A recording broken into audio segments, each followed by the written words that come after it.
Sometimes you have to downplay exactly what you bring to the table to keep the wrong people from taking a seat at the table. Greetings, guys. Welcome back to my channel. My name is Monette. This is my channel, Evolve with Monette. It's so good to share energy with you. I'm grateful that you're here. Thank you for inviting me, and come on in. Let's chat. This is a short lesson, and I'm going to try to keep it actually short today. You know, I can be long-winded in my very particular and specific way. You have to cloak yourself a little bit. I'm not saying hide your gift, but if there was a gold bar that was exposed, everyone would want access to it.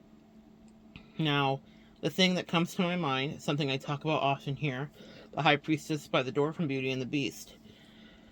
Sometimes we're cloaked in our tattered wear, and that is so that we can be a test for someone to see what they would do if we didn't look like how we really look. And this is not about the physical, but maybe that too, because that was about physicalities and superficialities.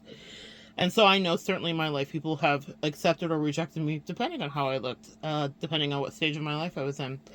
But this is about actually your skill sets, your blessings that you come equipped with. I have uploaded a video, by the time you'll see this, called the Earth Angel Stimulus Package, the Earth Angel Stimmy. You need to know how profoundly juicy your energy is. And if people know that, they will want to take a bite. I'm channeling that song, Apple Bottom, make me want to take a bite. You have to play a little bit. And I'm not saying dim your light, but I'm saying put your light through kaleidoscope fractals. Let people see what they want to see so that you can test out chemistry and see what their energy is. People will always want access if they think that you have value, but if they're insecure and then they get next to you, I've learned this from so many personal experiences, it will cost you so much more than it's worth. So much more than they are worth. And I'm not meaning that to degrade these people, but you have actually put in work spiritually. So when I say that, it means you've done the work to set yourself free, to elevate, to integrate, you name it, right? And so of course people will want access to that light. So you might need to manage exactly how you advertise. I recently had a situation where someone was trying to befriend me. You know, guys, I always say the faces may change, but the behavior, if it's the same, that's your cue to get out of the game and to not engage and even play the game. Pattern recognition for empaths, it's part of a trauma response, actually, of how we survive, because we weren't often given warnings if we had abusive situations that began our life, specifically with parents or predators, depending on which package they showed up in. And so, for our survival, we are really good at identification. We're really good at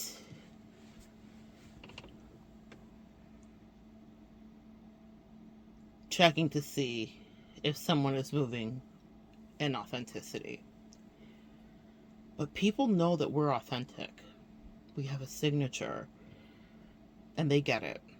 Narcissists and toxic people will get it pretty immediately, and maybe just balmy people that are opportunistic and are still working through whatever poverty consciousness that they have. Maybe they have an imposter syndrome. Maybe they've been down bad. Maybe being next to you is the most light they've ever had access to. Maybe they want a lot of attention, and they see that you get it naturally, so they want to put themselves in position to be proximal to you. And that's where it gets dangerous. And you'll need to set yourself free. Cut yourself free. When I was having this person befriend me, the pattern recognition kicked in immediately. From the first few moments that we met, I watched how she focused her gaze. I watched how she was also paying attention to someone that was someone that she looked up to, and she was watching how that person was reacting to me. I was watching how she tried to immediately connect with me and trauma bond with me because she wanted to.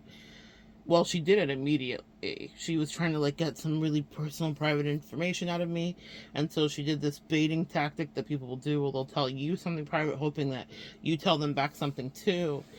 And my angels were like, "Tell her anything. Throw this dog a bone, and watch her take it home." And immediately after, like, just convincing me of our secrecy and confidentiality, she turned to the person with whom she wanted to impress, the male gaze of which she wanted to become undressed. Specifically, undressing was a thing too, and this was not a sexual encounter. We were out in the open in a public place, guys. But this is the funny things that happened in my life. But she started talking about how she, had loved to just shed her clothes and all the rest of it. And the guy that she was talking to was like, and I always tell her to put back on her clothes. But what happened was, she immediately turns and discloses this thing that, what if I would have really told her the real thing privately? And it was that moment that I understood this is going to be someone who breaches boundaries. I don't know that I could have done anything to dim myself. I showed up how I was, and so she definitely took a look at me and was like, "What's this?" And also, she probably wanted to know, why was this person speaking about me? And it was someone that she had previously let go. Again, not a dating situation, completely platonic. None of this has an ounce of romance in it, but it was someone that she kind of looked up to, a mentor who was taking an interest in me to a certain degree, and an interest in me in mentoring and teaching specifically. And I just remember how that scenario played out, and I thought, oh boy, here we go again. This is going to be someone who wants to come in offering and masquerading that she wants to be my friend, because she can clearly see in me that I am someone that might be able to help or influence her destiny.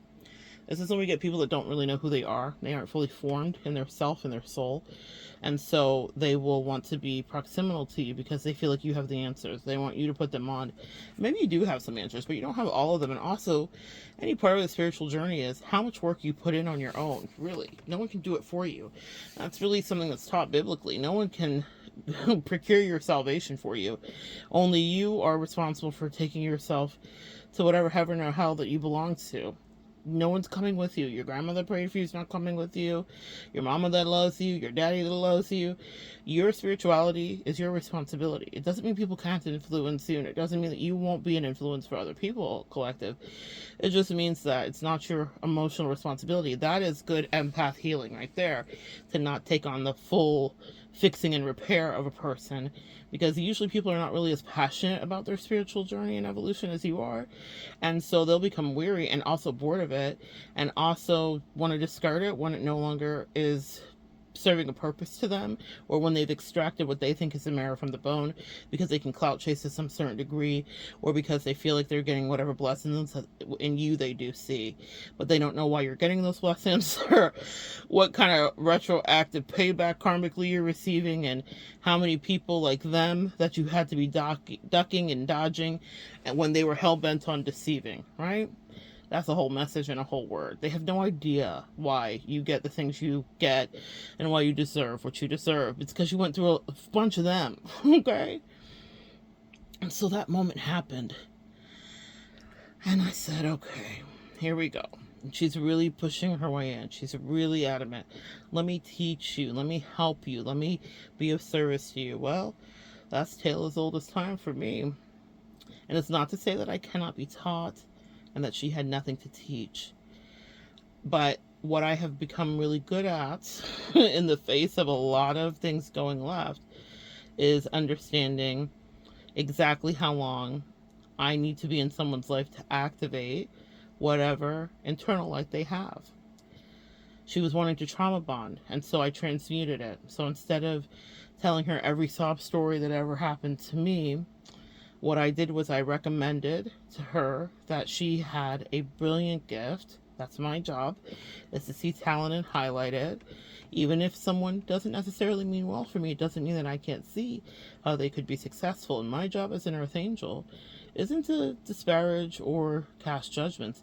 It's to help to elevate. But it doesn't mean that it has to be at the cost of my own personal fate or time, or letting someone play in my face, because they will immediately want to undermine what I know is my divine birthright and energy. So I sent her a link and I said, you talk a lot about the things that have happened to you, and I believe you really have a calling on your life. And I gave her some of my favorite educational websites where she could credentialize herself and become perhaps a trauma counselor or helper or specialist, or therapist is a strong word, but you know what I mean. There are places where you can become credentialized in 6 months or whatever and go through some pretty intensive courses, and you can be of great service to people that have maybe gone through things. I'm thinking of Hurricane Katrina. I had a friend that was a refugee, and the PTSD that she went through with that when she had to relocate across the country, and the trauma of seeing her city go underwater, just all the things, right? There are a million ways that we can show up in people's lives. So this girl also could be a coach in various different ways. And so I gently suggested to her that that would be a place where she could start, because what I didn't want her to do is think that we were going to trauma bond, and that meant that she was going to have access to me in a more deep way, because she kept saying things and dropping hints.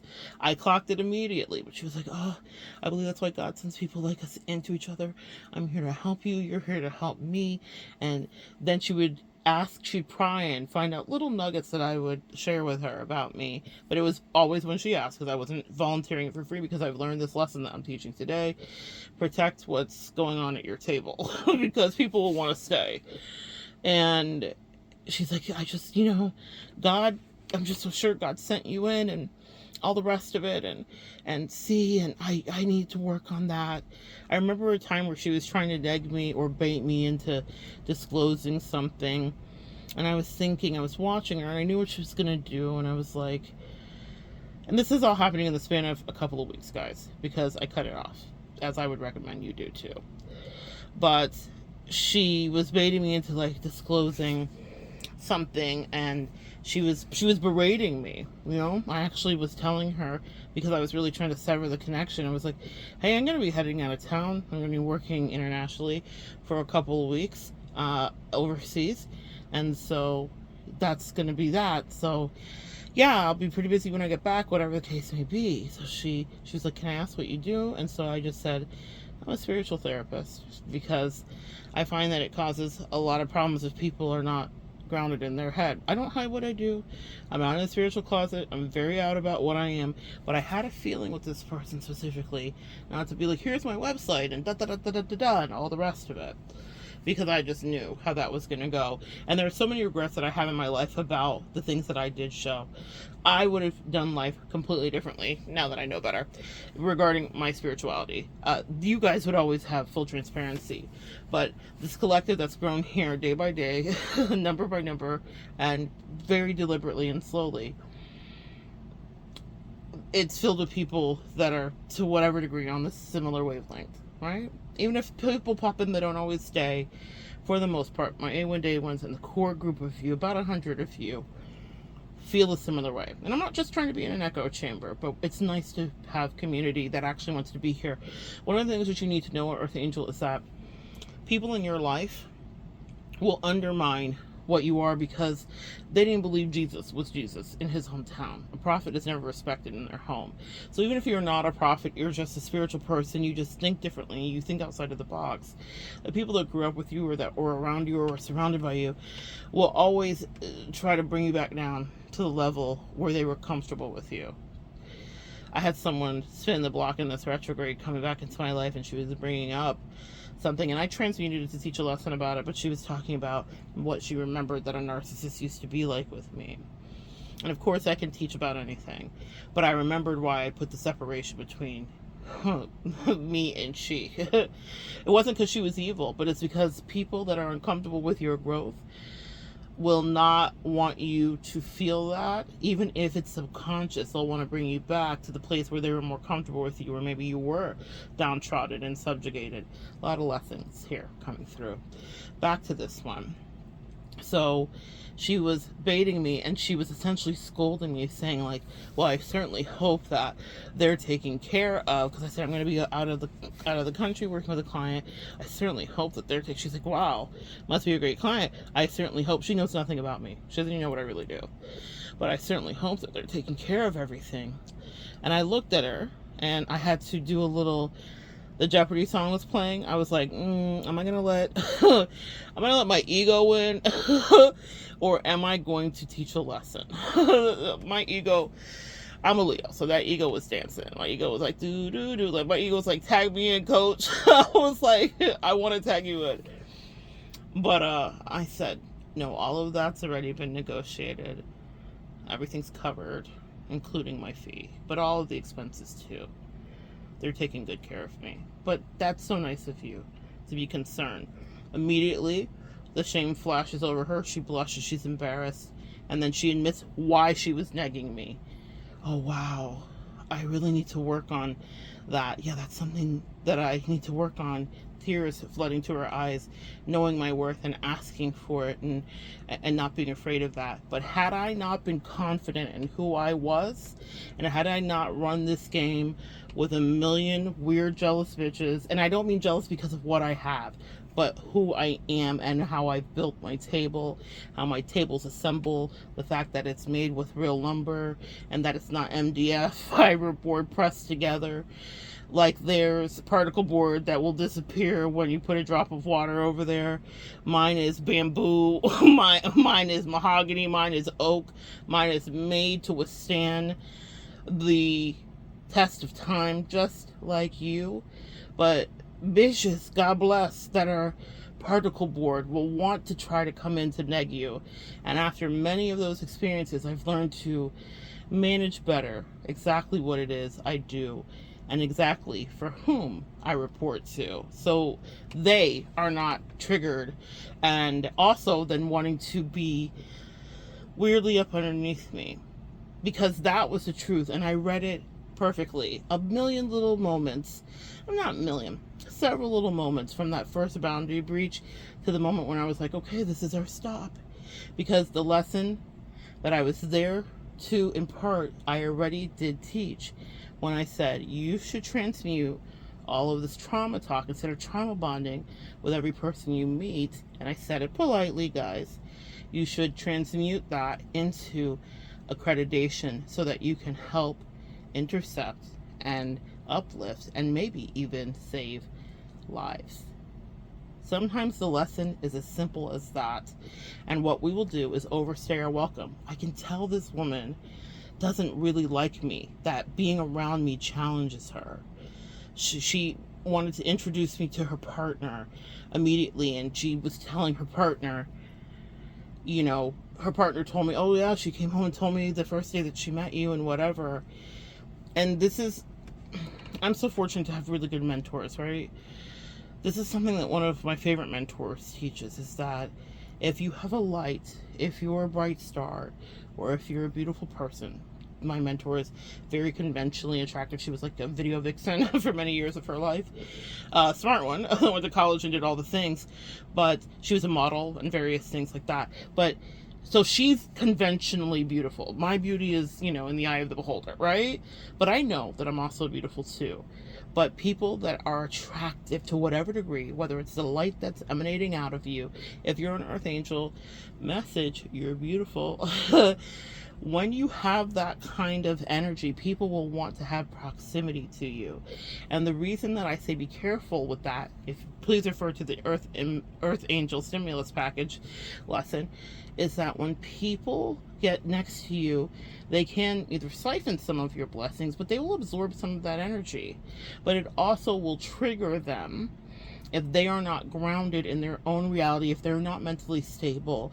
And I'm just at a space in my life where I'm like, I can't be doing mental health assessments on everybody that's attracted to the light, because not everybody that's attracted to your light is right.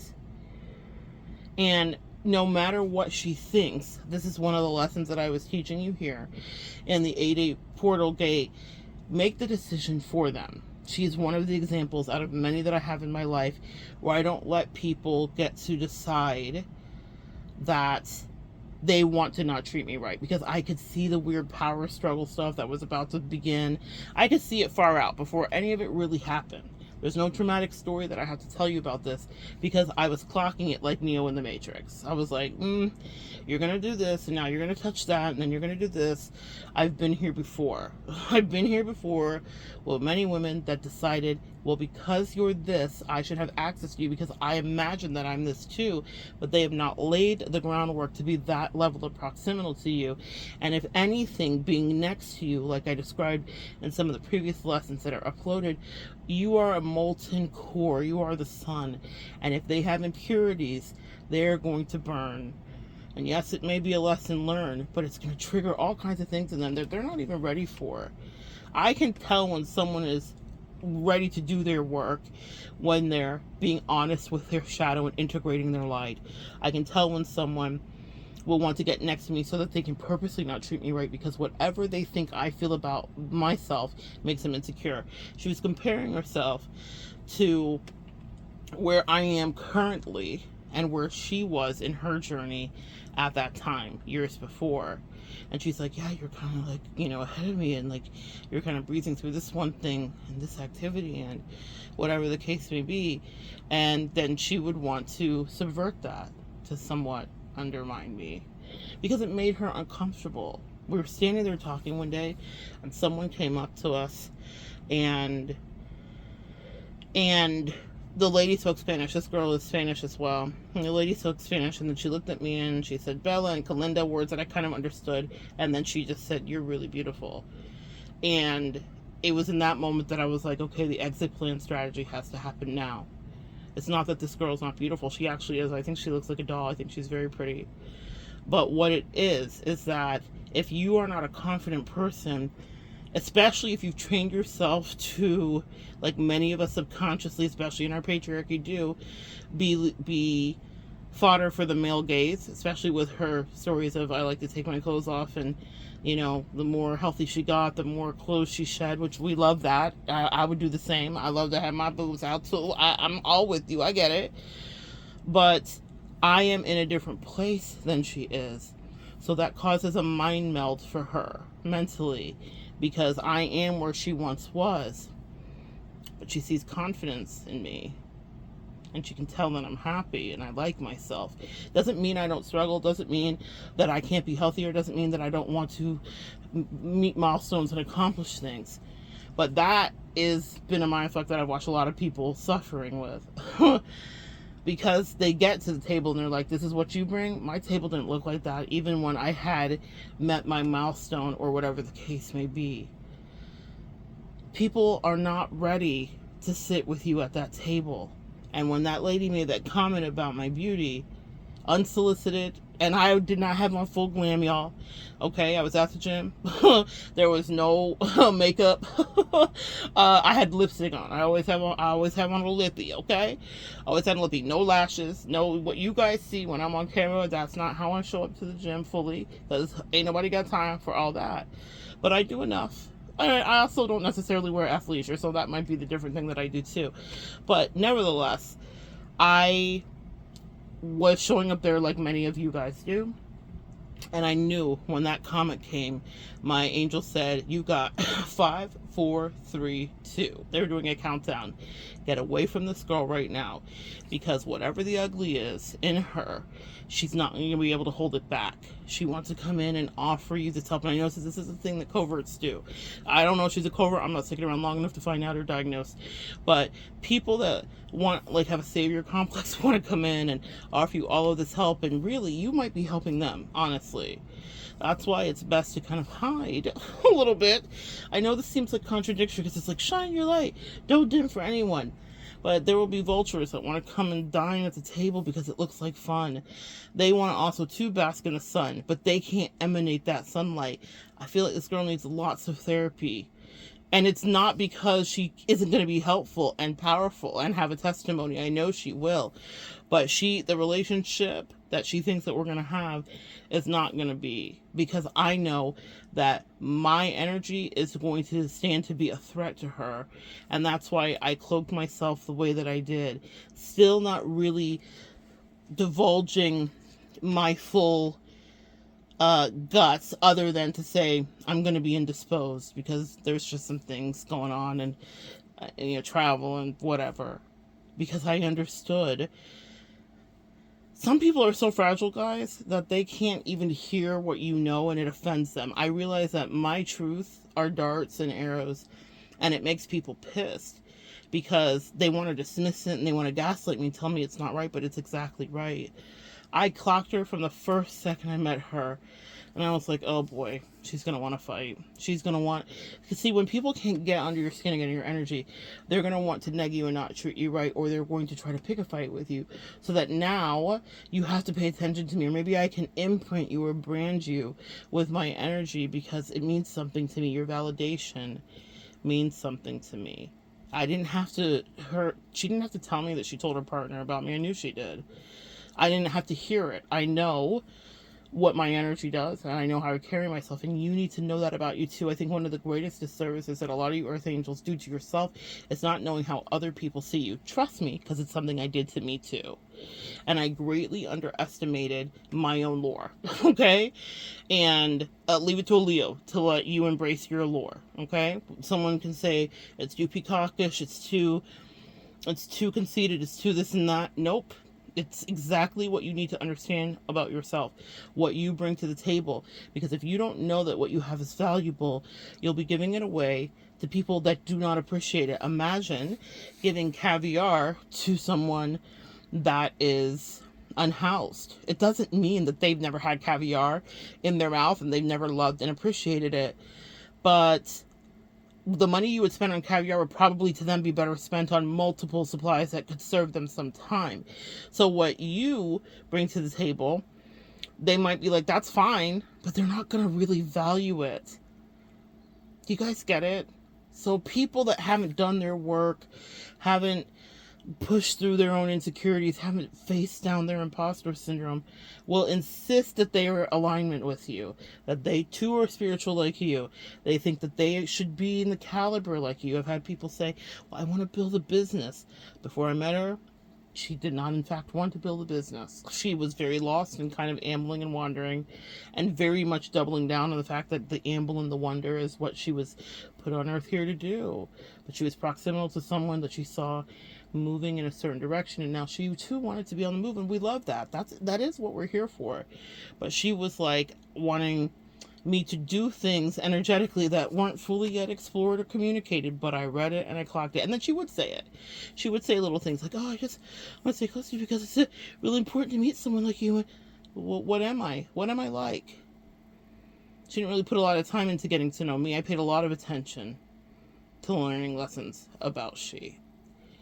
Please know what you bring to the table, guys, because people will neg you. That one did too. They're all the same thing. I can tell you different stories about these particular women, but it's all the same experience, because they are sure that when they see me, they're like, well, I like that. I want to be like that. So I must be like that. I'm like that now. That's what they're saying to themselves. And so they want to be proximal. And that's what will happen to you too. And then all of a sudden you're in the single white female or single black female or single Spanish female. And you have someone that's trying to clone you. And that's why I'm saying it might be wise. With your own spiritual advisors, not me. I'm talking about your angels and your ancestors and God that you pray to, speaking to you directly. Figure out how to cloak you a little bit. Jesus had his mission, but it wasn't until he was 30 that he began it. So all that time, he was just Jesus, Mary and Joseph's son, the carpenter. If you got a cabinet, he's going to get it done. That part.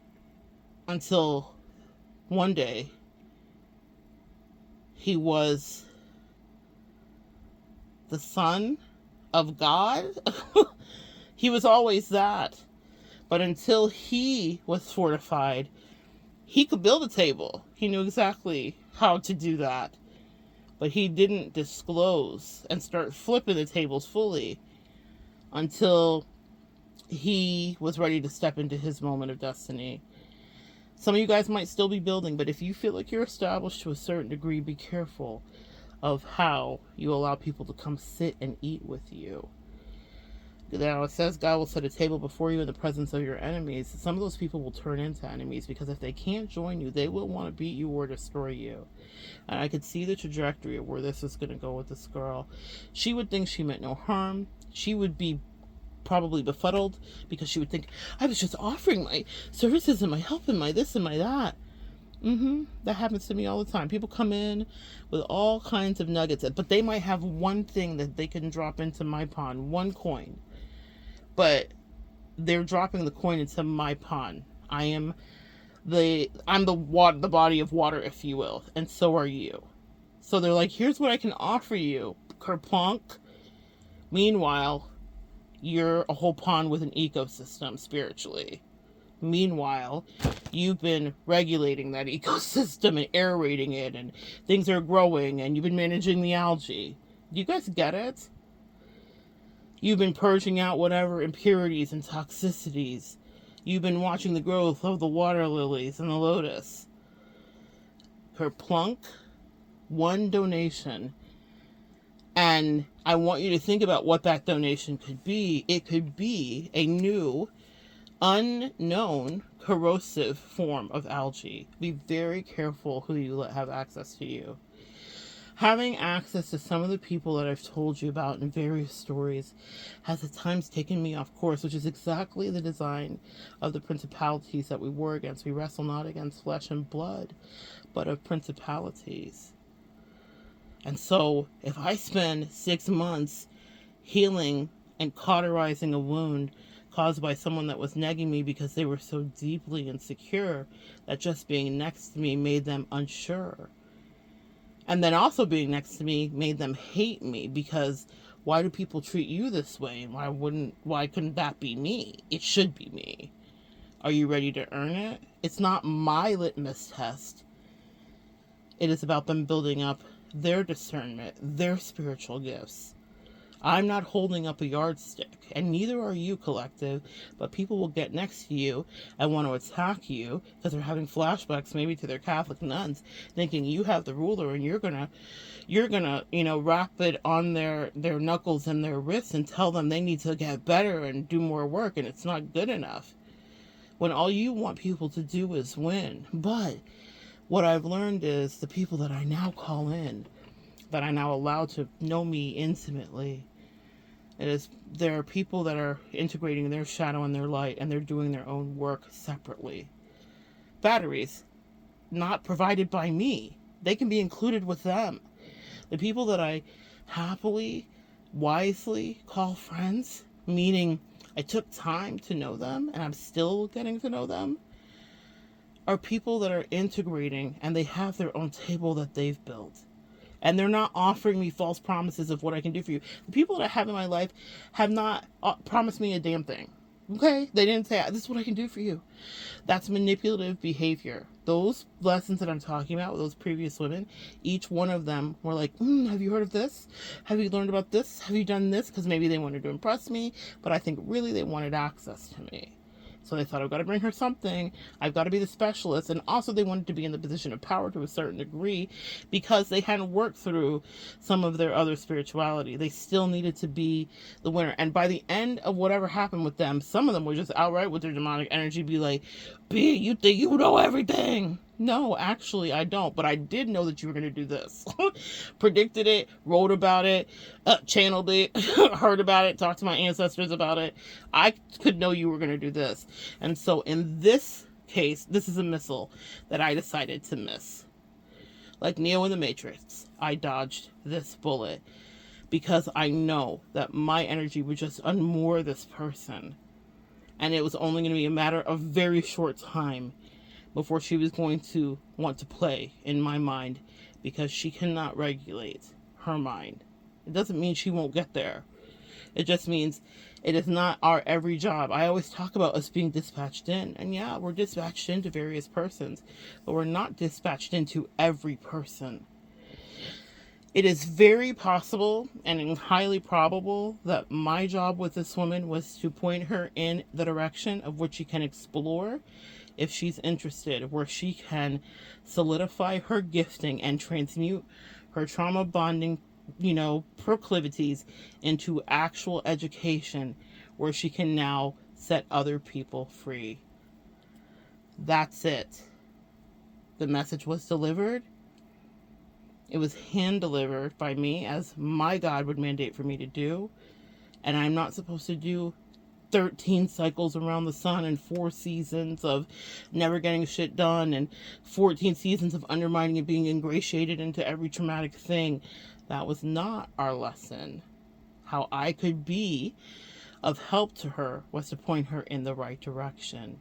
And how she could be of help to me is to encourage me that the future that she inhabits currently would be, I would be looking at her milestones and successes and say, you know what, in the future I can see. She'd always say, because people that want to have access to you will mirror you. This can be toxic. Yes, there's mirroring when we're liking someone or having a good conversation too. But she was like, I see you in me. I see me in you. And maybe.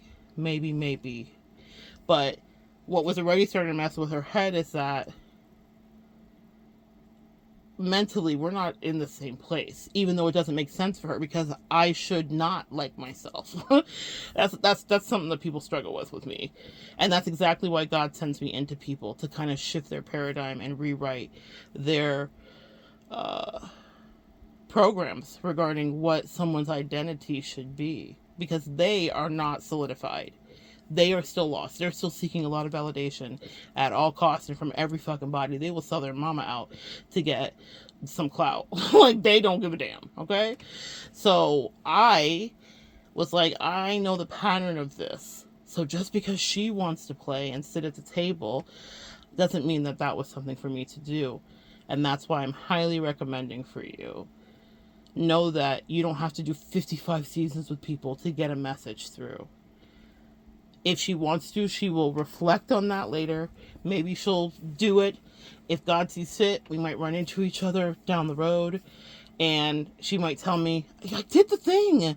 I did the coaching thing and I'm really happy. Or she'll never touch it again. And kind of try to utilize other people as her free therapy. Know what you bring to the table. And know that if you are the table, people will want to disable you. And know that you might not want to put up a shingle and a bright light and a sign over your table and a chandelier advertising all of the goodies are here. You are the walking goodie, and people will want to know that, and they will see it. But what I'm saying is, there are some areas, and this is a powerful lesson for me as a Leo, where you can be quiet. So I'm proud, so proud of the work I do, and I'm so proud of the collective. But I realize that I have a whole separate life with you guys. It's not compartmentalized. It's nothing I'm ashamed of. It's probably my favorite part of myself, to be honest. But when I was reflecting back with that other woman that kind of spun around in my life, just a friend, and I thought, the people that have known me all my life will never treat me right. And years later, when whatever is the outcome of my life, they might see how other people feel about me and be like, oh, Monette? That's not true. I do have people that are lovely and friends, and they have very high, reverence for the work that I do. They know exactly who I am. But just know that everyone's not always going to be rooting for you like that. I have a handful of people that I've known for many years that are lovely, truly, truly, and support me, have always thought the world of me in many ways. And I think the world of them too. But please know that maybe you might want to put a tablecloth over that table. It doesn't mean it's not a table. And just know that there might be vultures that are lurking around you.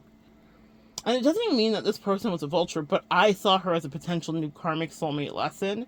And I was like, ooh, I've learned this. I've done this. And that's what it means to go around a mountain repeatedly until you've done it so much that you now know exactly when to cut yourself free. There is nothing else we have to do. My presence is only going to seek to agitate her.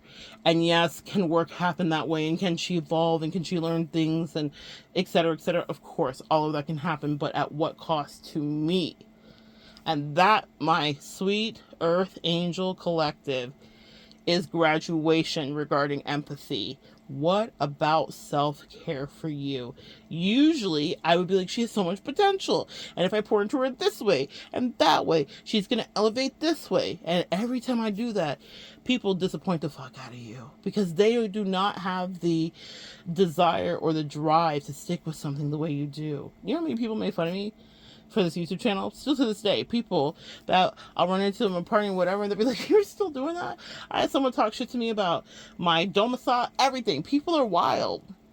People are wild. And you give them time, you think, oh, they're going to grow up, but they're not, because any way that they can kind of bring you down, because that's where they're comfortable with you, that's exactly what they're going to do. They're finding the thing that they think they have over you, and they're going to lord that over you. So when it says your tribe attracts your vibe and your vibe attracts your tribe, that's the truth. People that really care about you will show up. People that do their work. People that integrate. People that have great boundaries. I have a shaman friend who I just love to the moon and back. And we have never physically met. And shout out to you if you're watching, because she always checks in. She's so simple. She doesn't overstay your welcome. I could never overstay my welcome with her. And she's dispatched in at the most pivotal moments in my life. And she has a heaping helping dose of get right.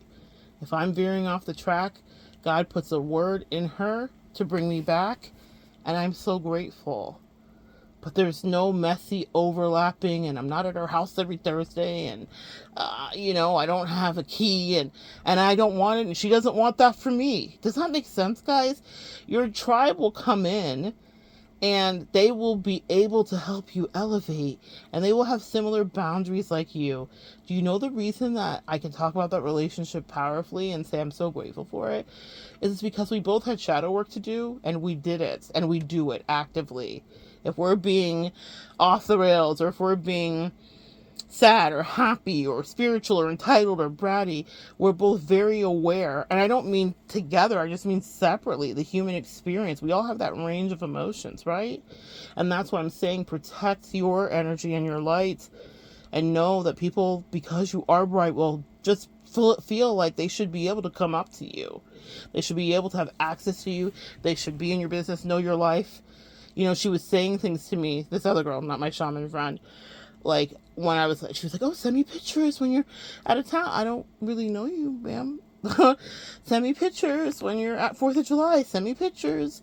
I would love to see a picture of your husband. I bet you would. I bet you would. I'd love to see a picture of whatever.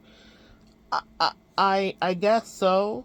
See, one of my favorite lines is from a movie. It has Cate Blanchett and Dame Judi Dench. And Judy's a British woman. And I don't know if Cate Blanchett is playing an American, even though Cate Blanchett is British. But she says something about Americans, and it never left me. And I think it applies very well here to empathic connections and also trauma bonding connections. But she said something about it. And she said, I'm laughing because I'm thinking of a comedian, Darren Fleet, who also, I'm going to connect his little skit below, but he was saying something about how in America we all bond over pain. And he talked about just standing in the market and how everybody was talking about the pain, and like the cashier went down and everybody was talking about the pain they were in. I can't stay here because my back went out, and I have this and I have that, So I thought that was really funny. It actually made me think of this person that I'm sharing today.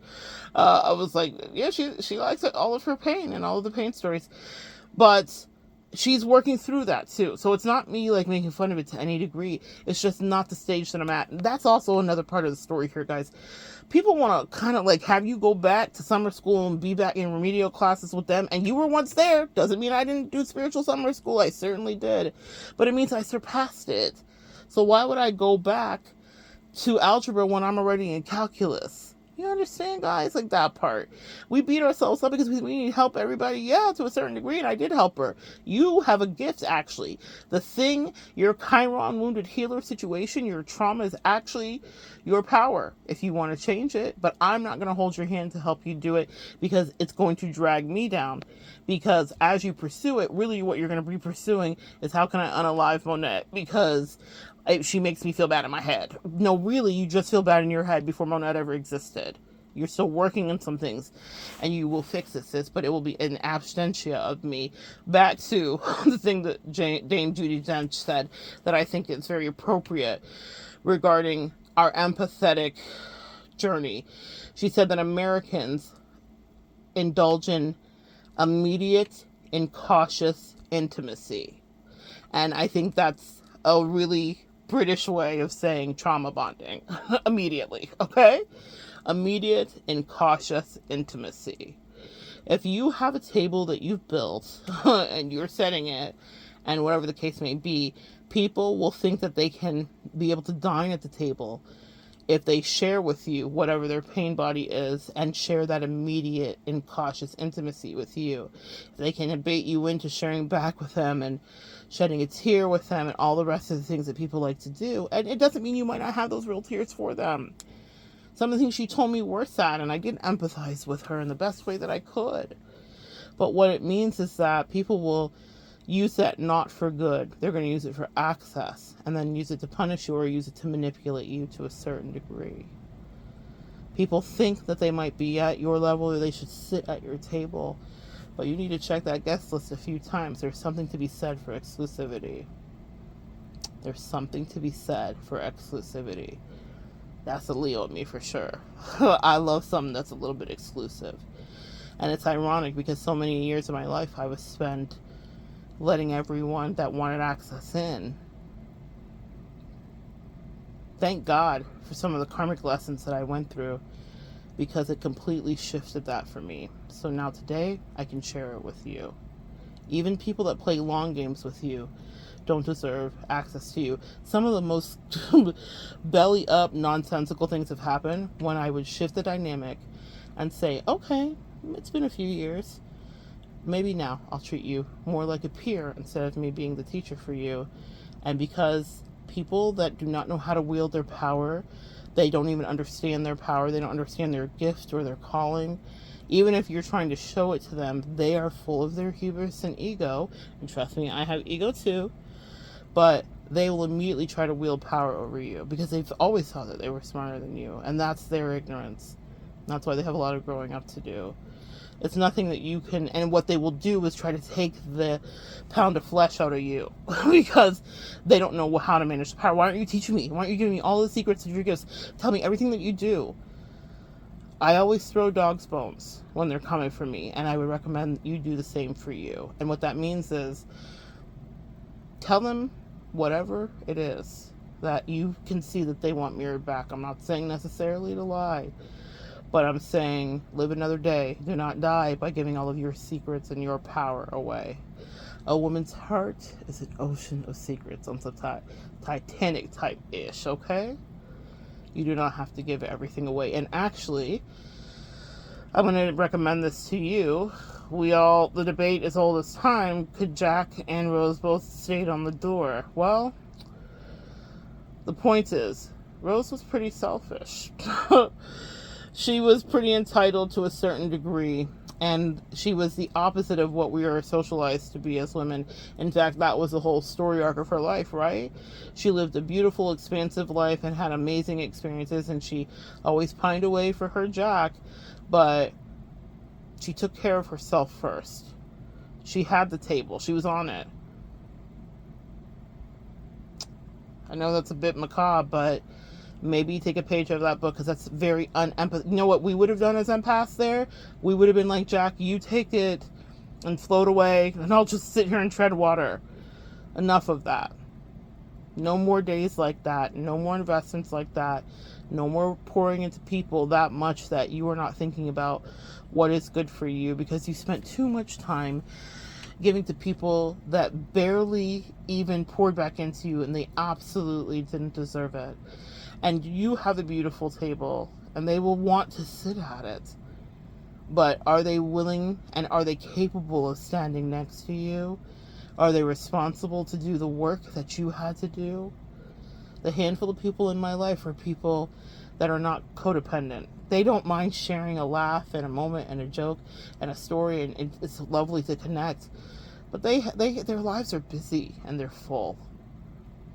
And I love that for all of us. And so be careful of the people that want to immediately come in and reopen that codependent wound you might have been healing. Especially if you're new to healing, that may feel very familiar to you. So it might be comfortable to be in that chaos with them. But if they are not doing their work, it will only be a matter of time before they stop treating you like a friend and they start treating you absolutely like a foe and trying to belittle and neg you as if you never did know a damn thing that they literally came to you and were attracted to you about. It is not you that's chasing clout and making spectacles of yourselves and being a mess. It's not you who's refusing to integrate. It's not you who refuses to take the test. It's not you who makes messes and abuses people. That's just not you, but they will try to project that onto you. It's not you who is discombobulated in so many ways. And if you can see it coming a mile away and you still feel inclined, because I don't have any ill will because I never allowed it to get to the point where it was going to turn crazy. So I dropped off the nugget of information that the angels gave me to give to her. And I'm not giving her what she thinks she deserves, which is full and total access to me. We're not going to be besties. And I could have preserved and saved myself a lot of trouble with a lot of other people that were unhinged by not allowing them access to me. Now, in my defense, I will say this. Those people had studied me and told me as much, the couple of the people I'm talking about, and one of them was even like, I hunted you, which is fine because I'm a Leo, so I'm all about that. That could have been fun and flirty, but it was flirty, meaning those were more baby flirty type things, and that was my personal kryptonite that I had to work on and get right, guys, where I was allowing people access to me that I would never really allow access to me, but if it turned into flirty, then I was like, let's see. That was my issue. That's not going to happen with a random just friend or frenemy. I already had enough of those and definitely learned my lessons long ago with that. But I did have some lessons to learn about boundaries that were romantic. So the same for you too, guys. If it's a romantic boundary and you might have your guard down a little bit more, the treatment that I got and the things that I went through, I would have never even stood for if it was not a romantic energy to a certain degree. One far more than the other, actually, but I would have never even dealt with it to any capacity. So I learned that was a weakness for me, and so I had to shore that up. Okay, this was easy because this is zero, nothing, absolutely nada. But I was like, no, this is just someone that wants to be a friend and she wants to actually torture me, and she's going to be super threatened by me, and all I want to do is exist. Okay, and all I want to do is be vulnerable. And what I mean by that is I don't want to have to always cloak, but not everyone that comes in gets to swim past your moat. That part. All right, that's enough. You guys get it. Shield your table to some degree. Share it with people that are of caliber with you and of a similar pedigree. That's really what I've been trying to say. A similar pedigree. Other than that, they do not get to pay not one kerplunk to they do not get to pay to play. Send them, like any good queen or member of the royal court would do, away. Send them the fuck away. In your energy, they do not get to play, and you will save yourself so much trouble from being off course, having to transmute their demons, their mental illness, their flying monkeys, their third parties. It's just so much drama. That's what happens when people don't have a calling in their life. They fill it up with all that chaos because that to them feels like life. Well, now we know better. We once were that. That's why I don't hate on them or begrudge them. I'm like, oh, there's room over here, but you need to do your own fucking repairs. I'm not the doctor, and I'm not going to help you build shit if it's not something that you would not invest into first to fix it. I will help people that literally help themselves. That's a mantra that God taught me, and so I pass it on very well. Anybody that I love, I'm going to call it in for, and you can do the same too. But do not let people come in and siphon your energy and then try to build shit off of you. That part. Come back and join me next time, guys. We'll continue to evolve together.